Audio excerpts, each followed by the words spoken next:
Simon, thank you very much for joining me today. I'm sure everybody's very excited to hear your thoughts on the topics that we're discussing. Thanks, Danny, for having me. I'm glad to be here. Good, fantastic. So do you want to tell me a bit about yourself?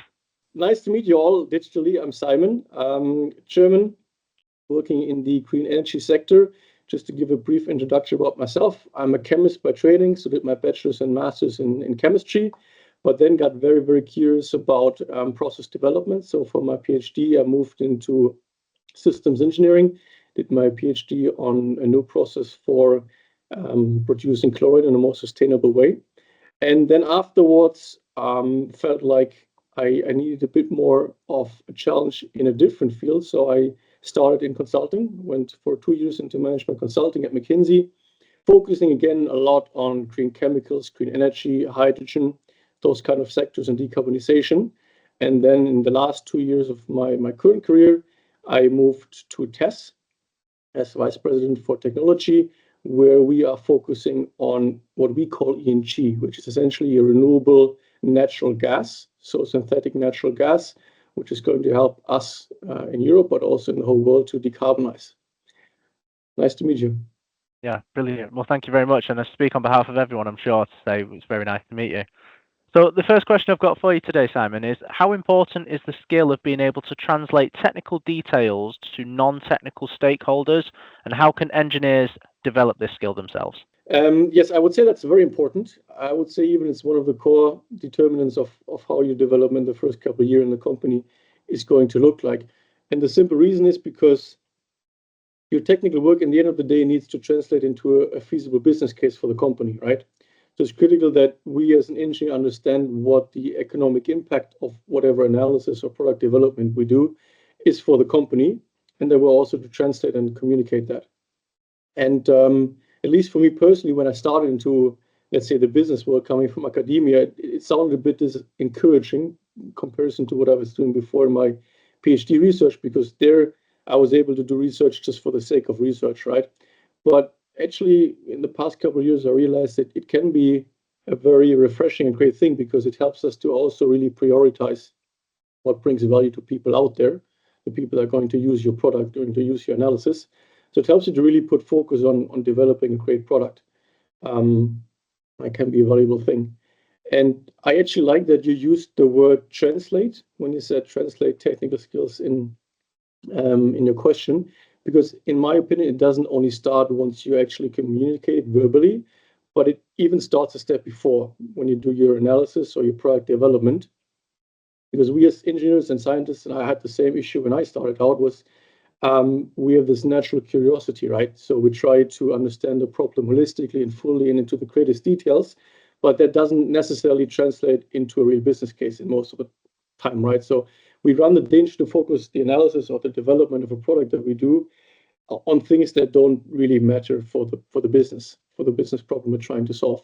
So I think the first thing that I would recommend someone coming fresh from academia into the business world as an engineer is to really understand what are the key performance metrics from a business perspective in the analysis that you're trying to do, right? Like, what question does leadership try to answer, or what is the core part of your product development that's going to drive the value later on?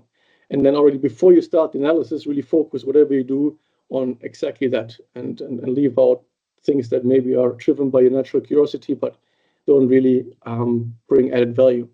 And that's going to very, very much help you to be successful in the first couple of years. I had that countless times also in my work at McKinsey before, where there were junior analysts that did a great model, a very comprehensive model, but maybe there were some features missing that were actually the most important ones for the client. And then that just causes a lot of extra work, delays in the project. So I think first step in that translation is really be aware of what question is core from a business case perspective, then already tailor everything to exactly that question. And then I would say the actual communication happens. So when you verbally communicate those results, and there, in my experience, because I was struggling with that in the beginning as well, there were 3 tips that helped me the most. That was to focus on solutions instead of problems. The second thing, and that one I was hammered in at McKinsey in the first couple of months, communicate top down. So start with the most important thing. And then the last one also, and that's something I think we engineers tend to be not very good at, is how do you present your data visually? How to build slides, presentations, and so on. And I'll start with the first one. So to focus on solutions and not on problems. That's something I struggled with a lot, because when you come from academia and you spend a lot of time in research, usually you very well define and understand and try to describe a problem, and then you still have a couple of years to solve it, right? And that's very different in a business setting. So that means if you're someone that in a business setting that just raises problem after problem after problem, and you become known for that, that's not really helping your career growth, and also not really helping the company in terms of value. It doesn't mean that you shouldn't raise problems. I think that's also your responsibility as an engineer, because you are the expert, right? But at the same time, propose a solution to it, you know, or at least a pathway on how to get there. So, for example, if your manager is saying the product that you're developing needs to have function A, B, because that's what the customers want, but your product is currently not able to do that, then you can raise that. You should raise that, but ideally, you maybe have already contacted 2 or 3 vendors that can help you either with expertise or technology to implement those functions, and then you'll be very well known for someone that not only is able to raise a problem, but to also solve it. And that's really helpful in your first years as an engineer to help you progress. The second thing, I think it's quite simple, is to communicate top down, because, and that's a tricky one that took me a lot of time, because when you're in school and also at university, you're taught to focus on your approach to solving a problem, right? You're always told, oh, it's not about the answer, it's about how you got there. And then when you start working, you realize it's actually the opposite way around, especially if you communicate with leadership or stakeholders that are not experts. They don't really care how you got there. You should be able to explain it, just so you can show that you have the expertise and you seem a trustworthy expert, right? If you're able to communicate how you got there, but the focus should be explain what the core message is, then back it with the data, and that's it. Everything else is not your focus. It should not be immediately communicated, or just if you're asked, or as a backup. And that is something that I struggle a lot with, and you have to just really be very, very conscious, and you can practice even in your day-to-day communication. Just try to start with what is the key message, what's mattering the most, and then back it up with the details, and not the other way around. And the last one I wanted to mention is, especially when we're numbers people as engineers, at least that's something that I had an issue with, is to design or transport your message by building a good visual representation of it. And then usually it's a PowerPoint presentation, can be a document, but it tends to be a PowerPoint presentation, right? And there it's similar as when you run your analysis in building a deck. You also should focus on what exactly is going to contribute most to answering the business case or the question that leadership has. So again, your presentation, like analysis, should be focused fully and solely on answering the main question of the business case. Everything else you can put into a backup, but the main core of the deck should really be, how do I answer the question that I was asked or proposed, or how do I show the product that I've developed in a way that it actually shows the most valuable insights on it, right? And then to reach that, like, what can you do? You obviously can ask also your manager, and you should do that in the beginning years. I had that, and it's always good if an analyst, for example, asks me like, hey, I understood this question this way, is that correct?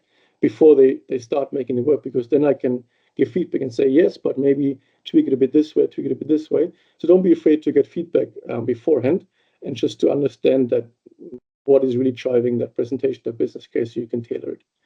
And then I would say everything else is just going to be in the backup, right? Just as you communicate top down, your slide should be top down. So focus on what really matters, and then sit down and think, well, if I was given that presentation, what would my questions be as a follow-up, right? And then ideally for each of those questions, just have a slide with some data that's backing it, and then you show really that you are not only able to work as an expert, you can solve the problem, but you can also communicate it, and you can even foresee what potential weaknesses, questions, and so on is going to be, and you can answer them as well. And if you do that, then that's going to really, really help you in your performance at the company and create a lot of value, because you really communicate well on eye-to-eye level with leadership when you do that. So that's something I would recommend in summary, to do your analysis with the business case in mind, to communicate top down when you do it, and also to, when in the end you present your analysis, focus your presentation on exactly what matters, and communicate it in a way that it's focused on solving the problem rather than showing your approach. That's what I would say helped me really much in the beginning years, and those are the three things that I would recommend most engineers that maybe are more numbers guys, a bit less creative or artistic in developing presentation slides, etc. To just follow that three tips and focus on that, and that's going to really tremendously help you. Amazing. Well, thank you very much. Yeah, I think that's absolutely, perfect advice. And I think the good thing with that as well is that it makes it so accessible, the technical work that you've done to all the departments that you're likely to collaborate with, so sales, marketing, that maybe don't have the same technical understanding as yourself. They're probably going to be able to really understand the product, thoroughly, because you've communicated it so effectively. And I think ultimately that makes it, better for everybody. Exactly. And it also creates trust in the sense that they understand you're not only the expert, you're also someone that can even be put in front of a client, for example, to explain that, or that can be taken into business meetings. And it's not just someone that's doing purely analysis and is not able to really transfer that. So it's helping you in a multitude of ways, and it's also helping the interactions with your colleagues and also with clients, or project partners, for sure. Yeah. Yeah, brilliant. So question 2 is, your path to where you are now has been somewhat unconventional, and surely you have some advice that you can pass on to those that are maybe unsure of where their career journey will take them.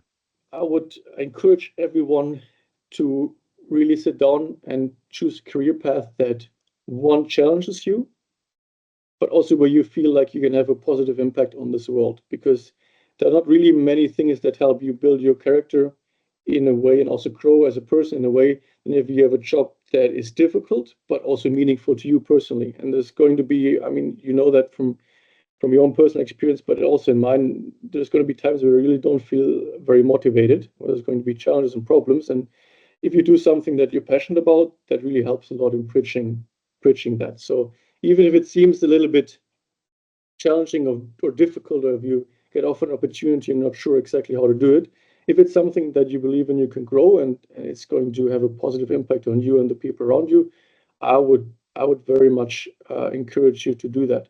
There's a great quote, I think it was from Richard Branson. He was saying something along the lines of, if you get offered a great opportunity, just say yes and learn how to do it later, And I think that's the right spirit. So don't be too worried, especially if you're in your 20s. You have one big privilege, is you can fail, right? If you fail a couple of times, there's really no consequence to it. So that's something I would recommend anyone to just be courageous in picking something that matters really truly to you, even if it seems a bit scary or adventurous. For example, for me, I'm a chemist, I told you, then went a bit into engineering, but still a very technical role. But up until the end of my PhD, I thought I would probably work in a big chemical company for the rest of my life doing chemical engineering. Because that's what my father did, that's what all my colleagues did, that studied with me or that did the PhD program with me. And then quite randomly, I got invited into this McKinsey event for scientists, and then afterwards into a talent program and into the interview with them. And at first, I was very unsure myself, because I've never visited at that point in time a single business lecture in my life. I would not have even been able to tell you what an EBITDA is. I was 100% a scientist, so I had no idea about, let's say, this part of the world. But I also felt that this would be an opportunity to learn something completely new, something that I had no idea about and that would challenge me. And where I also would, as someone in their mid-20s, already have the possibility to do a real impact for the clients, for the companies that I'm working with, compared to if I would just maybe go the classic role and then be in a lab for the next 3, 4, 5 years in some company. So looking back, I think this was a great decision, because I really would say I had the steepest learning curve of my whole life in those 2 years in that consulting role, because I did something that was, let's say, a little bit out of the usual and out of my own comfort zone. That's what I would recommend on comfort zone. To just not shy away if you have an opportunity that is really challenging for you, but also where you think is going to be impactful and it's going to be something that you're curious about, to just go for it. Especially if you, as I was when I started out, still somewhat in your 20s or early 30s. The second thing I would recommend, and that ties a little bit into that, is a lot of times I see young engineers or people who are just about to graduate very unsure of what they want to do. And it kind of confuses them, also scares them a little bit, because also today there's just such a vast possibility of jobs, careers, even locations that you can do, and it's a bit overwhelming. And I would say, actually, looking back now at my career, and also the one of my colleagues, in today's time and age, especially if you want to have a career in a company, you're going to work in different locations. You're going to work in different functions. You're very likely going to work for different companies. So I wouldn't worry too much exactly where to begin with. What really helped me personally was, whenever I was deciding, is that going to be a job that I'm curious about or interested in, is the main question. If I look at the company and the company culture and the people, and at that particular job, would I be able to learn a valuable skill or develop myself personally? And do I have people around me? And the most important thing is your direct manager there that is going to teach and mentor me, so that whatever time I'm going to spend at the company, or if it's 2 years or 5 or 10 or 20, I'm going to grow and I'm going to develop a skill set that I can use in whatever I do afterwards, right? So let's focus on how long are you going to stay there? Is it going to be perfect fit for the next 40 years? But rather, is it for however long you're going to be there, is it going to help my personal development? And if you're in a position where you have no idea at all, then just judging from my own personal experience, what I did, this management consultancy period of 2-3 years in my life, is something that I can also recommend to anyone who's in that point of their life where they're not exactly sure, do I want to work for this company because I love this product, I love the people there, and so on. If you don't know that exactly and you have this question, I would encourage you to at least working, for example, for a big management consultancy, because it's really teaching you skill sets that you would not learn anywhere else, at least in that short time period. You're going to be able to work for different functions. I worked in procurement when I was in consulting. I worked in the technical departments of those companies. I obviously worked in corporate strategy in 10 different international companies. I had a project in Australia, one in the US, and one in Mexico, in the UK, in Sweden. So you really get exposed to a lot of different experiences cross-functionally in a very, very short amount of time. And that really helps you then also to understand what you don't like and what you like. So after those 2 years, I understood very much that I personally would like to go back into a more technical role. I probably could have gotten there right away from university, but I still wouldn't want to miss that experience because it just rounded my skill set a lot. And it really helped me to understand what I don't like and really what I like. So that's something I can recommend as well.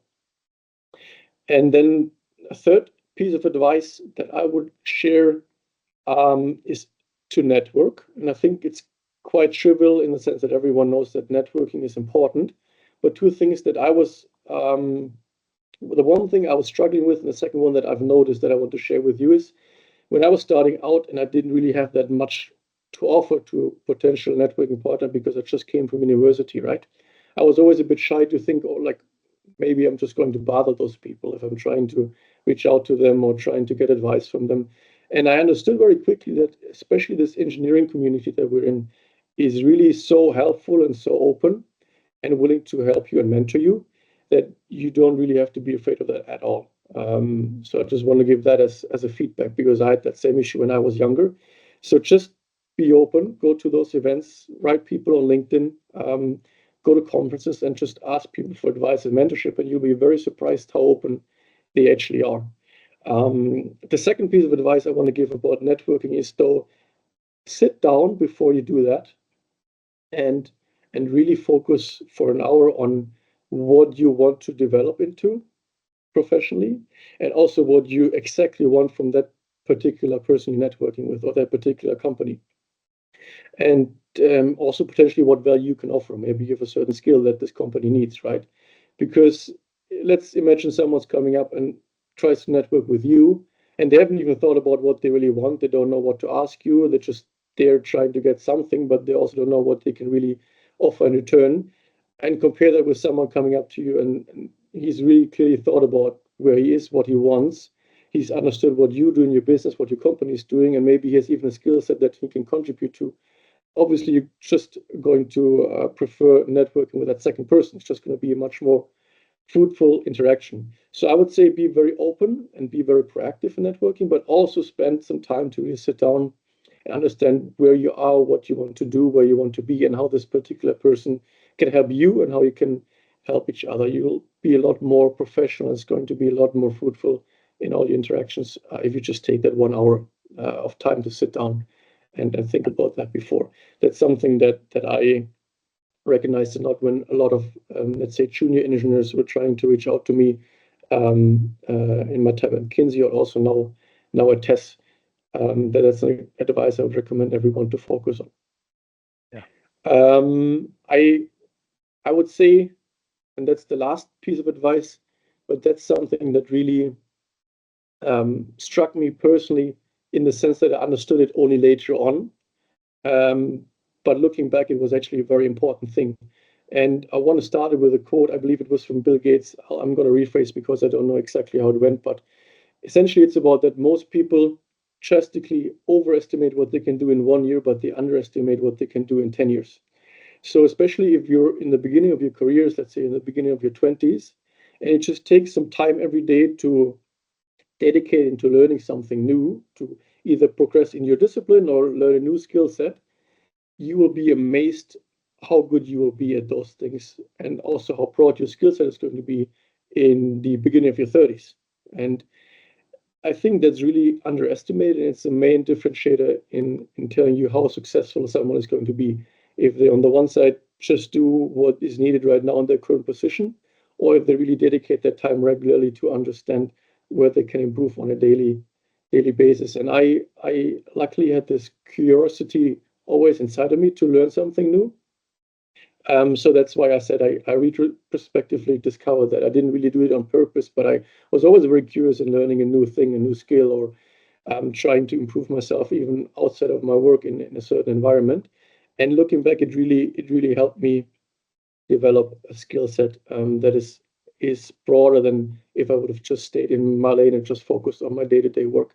What I took away from your answer there really is that positive mindset that you've clearly got on taking risks and looking for that positive in something, looking for that positive in an opportunity, even if it's scary or it's something that you're not quite sure on, to still Yeah. take that step, because ultimately you're likely to still get something out of it, especially if you then couple that with your other advice as well that you mentioned around personal development and networking.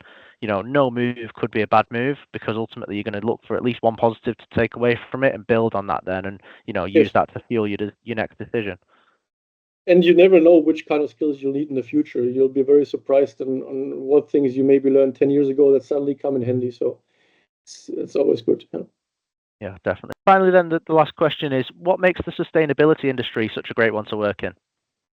Yes, I'll just answer that for me personally, because I think everyone has their own different reason. But what inspires me is really that we as engineers get to work on something that has a great impact on our environment, our society, right? Because we're trying to solve different challenges in the sustainability sector, whether that's decarbonization, circularity, like all the challenges in that sector, I think have one thing in common, is that they target at benefiting our environment and our society. So you're working on something that really matters, and ideally, if you're passionate about it, that's a perfect combination, right?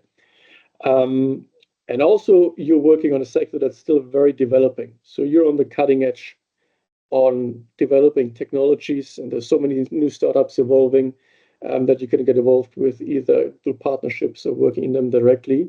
And you're going to be at the forefront of it. So it's, to me at least personally, much more exciting than working into a field that's, let's say, super established, like let's say classical oil and gas business, because I feel like I'm able to contribute something very important, and also something that no one has maybe ever done before, or even maybe thought before. So it's really interesting and challenging, and it can be very rewarding to work in the industry. That's just my view, my personal motivation driver. I'm sure other people have others as well, but that's what's really driving me and motivating me every day to work and also stay working in that sector. It's a bit of a kind of a red line through my career, I would say. I already started that in my PhD when I had the opportunity to work on a new process for producing chlorine, which was more sustainable. And I was really passionate about that. Then in consulting, I did 90% of projects only in the sustainability sector. And now here at TESS, obviously, our mission is also sustainability. So that's something that's really personally me motivating a lot, driving a lot, and helping me a lot to stay focused. Yeah, and I think, I speak to a lot of people in this industry, and I think they all say the same thing, that it's a really exciting time to be involved. And I think, even if it's not an area that you're particularly passionate in, as a young engineer, maybe it's not something you're too familiar with. I think the fact that, as you say, it is so cutting edge, it is so exciting, and also the social benefits as well, the fact that you're obviously contributing to such a worthy cause. I think Yep. it would be quite easy, if not already, to find passion in the work that you're doing if you were to join the industry. For sure. And then even if you are in a, let's say, an initial role where you don't work on exactly what you would like to work, and that was how it was for me at McKinsey. Your first project you can't really choose, right? And then the second and third one, you have to find your people and you have to find the projects, and then you have to get into your niche that you like. But it's a step-by-step process. So don't expect that from your first day you're going to work on the big questions of this industry. Maybe if you're lucky, you do, but that shouldn't discourage you, right? You can just develop your skills, get to know the right people in the company, in the industry, and then slowly just drift into that direction that you want to go in and that particularly interests you. So it can also be a fluent process. Yeah, definitely, and it's a really popular industry as well at the minute. So that networking will no doubt be an easier process too.